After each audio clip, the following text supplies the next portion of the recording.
It's time for a new watch band. Let's check this thing out.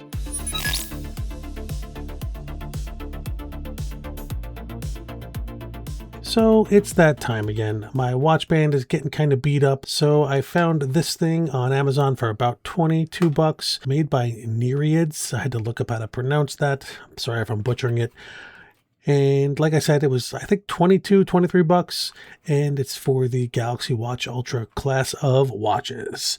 Nothing really too crazy to see on the packaging here, but it is perfectly fine. So let's get into it. And as you can see, that thing is bright orange. And one of the things I liked about this is all of the clasps are supposed to be metal. Yeah, they're definitely all metal. The loops are metal. I wanted to just try something a little bit different. I've never had a nylon band before, so we'll see how this goes. Going to take off the old band, and yes, I did put it on backwards at first, but I fixed it later. Clips right in, just like any other band. It feels nice because it is metal.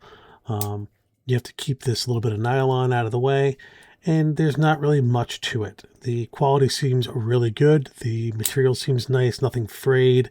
Doesn't seem like it would fray too easily. Getting it on will be something I have to get used to, having to loop it through and whatnot, but it's not too bad, especially for that being my first time doing it. And it has a quality premium feel. So if you're looking for a band, I imagine somebody like a firefighter or EMT might like something like this might be just for you. For around $20, you can't beat it. Thanks for checking out this product with me today. If you liked the video, hit that thumbs up. If not, the thumbs down works as well. And as always, I appreciate the subscription. Peace.